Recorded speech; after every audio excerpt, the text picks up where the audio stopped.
Ya, oke Bang. Tadi sebelum kita break ini kan kita akhiri dengan pertanyaan dari teman nih yang bertanya ya. Cuma di sini belum ada penekanan secara langsung atau secara lebih terhadap kalimat fitrah itu sendiri, Bang. Oke. Oh iya. Di kalimat terakhir ya? Iya, Ya kan? di kata terakhir.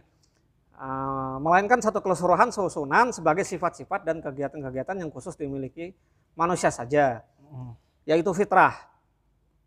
Kalau misalnya kita ngeliat definisi ya, kita googling segala macam tuh, fitrah tuh punya arti kata membuka, ya, membuka atau menguak gitu loh. Nah jadi kalau dimaknai ya, maknanya kayak semacam asal kejadian atau kondisi suci kembali ke asal. Ya, jadi saya ulangi lagi. Jadi yang namanya jadi fitrah itu secara kata itu artinya membuka atau menguak, ya kan? Artinya kalau maknanya itu keadaan suci yang kembali ke asal, gitu loh, ya kan? Nah terus ada juga kalau misalnya dari kata Arabnya ya al-fatr ya, yang berarti belahan, ya kan? Berarti belahan yang maknanya pada penciptaan dan kejadian. Nah, karena itu kalau misalnya kita lihat sini, ini lebih ke apa? Terkait dengan kalau misalnya kita lihat di apa ya definisi tadi ya. Jadi bisa kita bilang fitrah itu keadaan ya, kondisi keadaan yang dihasilkan dari penciptaan, yang wujudnya tuh sama sekali baru, wujudnya baru, yang tidak punya contoh sebelumnya. Ketangkep nggak? Ketangkep Bang. Nah, Berarti seperti apa ya? Mungkin seperti bisa dibilang tadi itu kan Abang bilang seperti terlahir kembali gitu ya. iya. Atau kembali ke awal gitu. Iya, artinya kembali ke awal berarti kembali ke ciptaan awal sebagaimana dia diarahkan. Oh iya, Ya berarti nggak? ke Di entitas kondisi. hal itu sendiri gitu. Nah, Oh, gitu. iya. Nah, fitrah itu nanti ngarahnya kepada apa? Nanti di kalimat selanjutnya mungkin ya soal pada kesucian. Tapi intinya gini.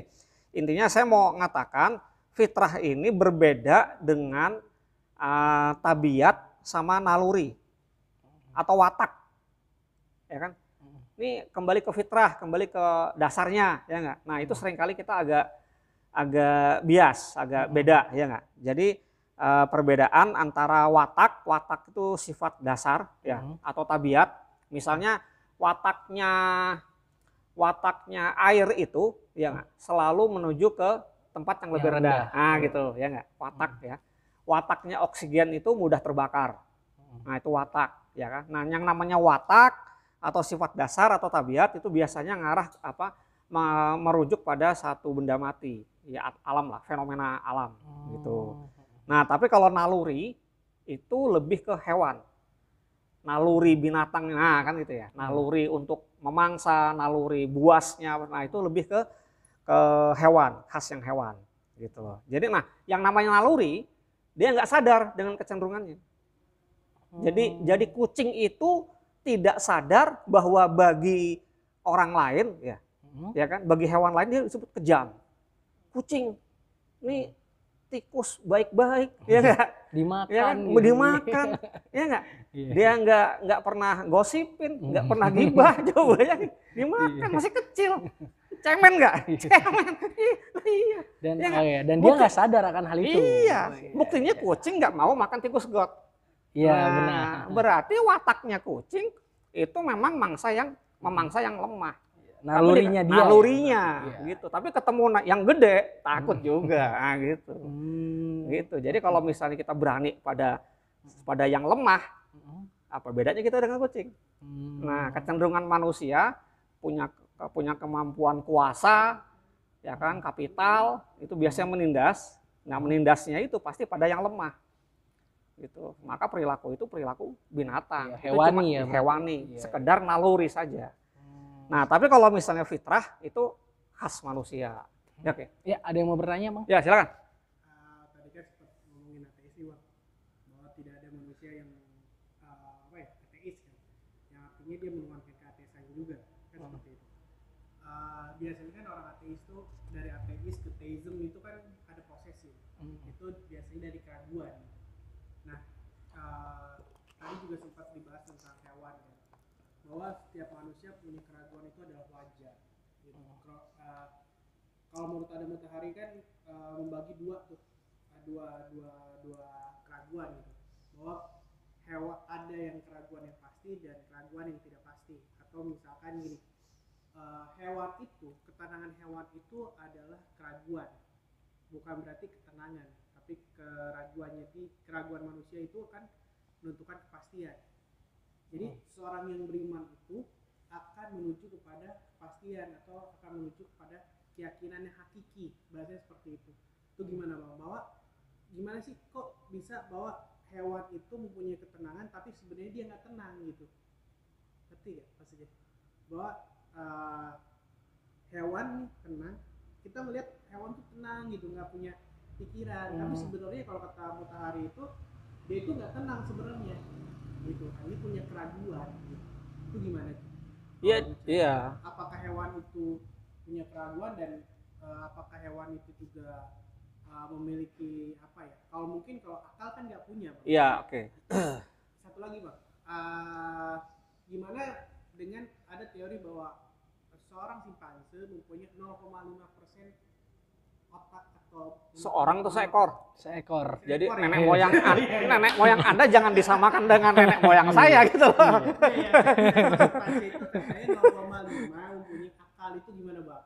Kalau kata yang saya perhatiin tadi itu kan bahwa hewan itu nggak punya akal, yang membedakan manusia dengan hewan itu adalah akal, tapi simpanse ini 0,5, itu gimana? Oke, kita jawab yang kedua dulu lah ya.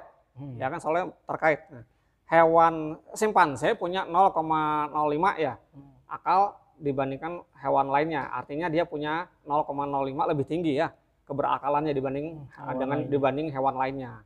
Ya, pertanyaannya terpakai terus nggak? Enggak. Mayoritas ya berarti 99,5%. 99,5%. Ya, oke, 99,5% itu ya insting gitu. Jadi apa bedanya? Ya nggak ada bedanya. Ya bahwa dia bisa belajar lebih cepat, iya. Selain itu nggak ada. Karena itu tidak ada simpanse punya cita-cita pengen sekolah. Nggak ada. Iya. Nggak ada simpanse yang jadi. Enggak. Jadi Jadi jangan S1 percaya hukum. dengan yang apps itu loh ya nggak? Iya. Ya apa Iya, yang benar. film Hollywood itu? The Planet Apes Nah, ya. The Planet Apes itu. Ya kan? Jangan percaya tuh, ya nggak? Ya nggak? Dan jangan juga terlalu pede Anda bagian dari apa tadi orang simpanse. Enggak, gitu. Gitu. Jadi jadi yang kita bicarakan adalah aktualisasi dari potensi. Manusia itu potensinya tuh 100% menggunakan nalar. Tapi faktanya ya nggak, manusia hidup tidak menjadi manusia seperti yang tadi, ya nggak? Hidupnya menjadi binatang. Kenapa? Karena dia memainkan emosi syahwatnya, bukan nalarnya. Gitu. Jadi nalarnya yang dimiliki manusia yang banyak itu dia tinggalkan, dia abaikan. Gitu. Berarti itulah yang membuat manusia itu seutuhnya menjadi manusia, karena setiap tindakannya itu mungkin menggunakan nalar ya, Bang, atau menggunakan akal. Menggunakan akal, artinya menggunakan nalar, artinya berpikir. Berpikir itu adalah aktivitas sadar. Jadi yang membuat manusia berbeda dengan lainnya adalah pada kesadarannya. Karena itu manusia itu dinilai dari seberapa besar dia menjalankan kesadarannya. Nah, yang aneh di zaman modern ini, orang memanipulasi diri agar tidak sadar.